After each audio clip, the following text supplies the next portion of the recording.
اٹھاؤ، دنیا کا سب سے بڑا فاتح سکندر اعظم ہے۔ تاریخ پڑھو، دا گریٹ اس کا لقب ہے، اعظم۔ 32 سال کی عمر میں اس نے آدھی دنیا کو فتح کیا ہے، 32 سال۔ ہندوستان کا بھی فاتح ہے، اور یہاں سے گزرتا ہوا اس نے ملتان کو بھی فتح کیا ہے، اور وہاں اسے ایک تیر لگا، تاریخ پڑھیے گا، تیر لگا، یہ وہاں رکا، اس نے کہا کس کی جرت ہے جس نے مجھ پہ تیر برسایا؟ سپاہیوں کو کہا جاؤ قاتل کو اور تیر چلانے والے کو لاؤ۔ ڈھونڈا گیا، کوئی پتہ نہیں چلا۔ پھر اس نے کیا حکم دیا؟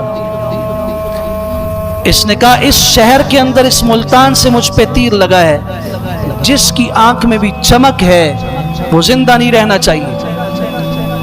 اس شہر کے تمام زندہ انسان مار دیے گئے۔ بتایا گیا جی کوئی انسان باقی نہیں رہا، بچے بھی مر گئے، عورتیں بھی، بوڑھے بھی۔ کہا نہیں، ابھی بھی جانور زندہ ہیں، بلیاں اور یہاں کے کتے بھی زندہ نہیں رہنے چاہیے۔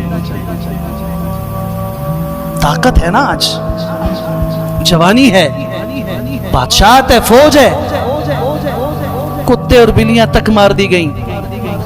یہاں سے گزرا اسی سفر میں عراق کے شہر بابل پہنچا، جو حضرت ابراہیم علیہ السلام کا مسکن تھا۔ وہاں پہنچا، ملیریا بخار ہوا، ملیریا، کوئی کرونا نہیں، ملیریا ہوا، طبیعت بگڑی، افاقہ نہیں ہو رہا۔ طبیبوں کو بلا کے کہتے ہیں میری ساری سلطنت رکھ لو، مجھے صرف 1 مہینے تک زندگی دے دو، اتنا کر دو کہ میں راستے میں مرنا نہیں چاہتا، میں اپنے شہر، اپنے گھر مقدونیہ میں جا کے مرنا چاہتا ہوں۔ وہیں پہ مرا ہے۔ یہ عبرت ہے۔ ہمارے ملک پاکستان کے پہلے صدر سکندر مرزا نے ختم نبوت کے مسئلے میں علماء سے کہا تھا میرا جی چاہتا ہے، میرا بس چلے، میں چاندی کی کشتی بناؤں، اس میں ان مولویوں کو بٹھا کے سمندر میں پھینک دوں، خس کم جہاں پاکی، اس کے الفاظ تھے۔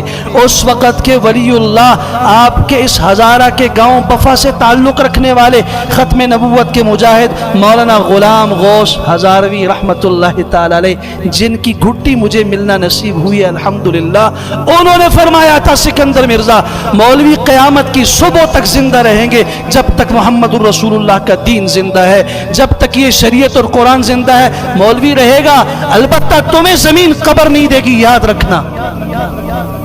جاؤ پاکستان کے پہلے صدر، میں کسی فرعون نمرود کی بات نہیں کر رہا، آپ کے تاریخ کی بات کر رہا ہوں، قریب کی بات کر رہا ہوں، آپ کے ملک کے صدر کی بات کر رہا ہوں۔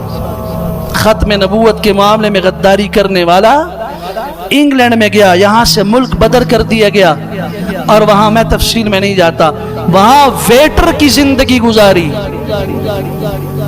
ہوٹل میں مرا، میری خواہش ہے کہ مجھے پاکستان میں دفن کیا جائے۔ یہ تو پاکستان کا بادشاہ تھا، صدر تھا، قبر کی جگہ مانگ رہا ہے، نہیں، گورنمنٹ نے اجازت نہیں دی، یہاں نہ لاؤ، غدار ہے۔ پھر کیا ہوا؟ وہاں دفن کیا گیا۔ اس کی بیوی ایرانی تھی، سفارش کی گئی، بادشاہ ایران نے کہا یہاں اس کو تابوت میں لایا جائے، ایران میں دفن کیا، وہاں کا انقلاب آیا، قبر سے باقیات اور ہڈیاں نکال کے جلا کے سمندر میں پھینک دی گئی۔ یا آپ کے پاکستان پھر اور لال مسجد میں ان بچیوں کا خون کرنے والا، میری عادت نہیں ہے ممبر سے میں ایسی بات نہیں کیا کرتا، لیکن میں عبرت کے لیے عرض کر رہا ہوں، جو آپ کی نظروں کے سامنے ہمارا بچہ بھی جانتا ہے، جہاں کے قرآن کے نسخے ان پر خون اور وہ بموں سے آج بھی وہ جلے ہوئے ان کی تصاویر کبھی نیٹ کے اوپر دیکھ لینا، اور مسجد کی اینٹ سے اینٹ بجائی گئی، مگر انجام کیسے ہوا بھول رہے ہیں ہم۔ وہ تنے تنہا انسان جو اللہ کے لیے آواز بلند کرے گا، اس کی زندگی مشکل میں ضرور گزرے گی، مگر اس کی موت راحت والی موت ہوگی۔ عزت والی موت ہوگی، عافیت والی موت ہوگی، رشک والی موت ہوگی۔ دنیا کہے گی کاش یہ سجدے کی موت مجھے بھی مل جاتی، کاش قرآن کی تلاوت کرتے ہوئے مجھے بھی موت آ جاتی۔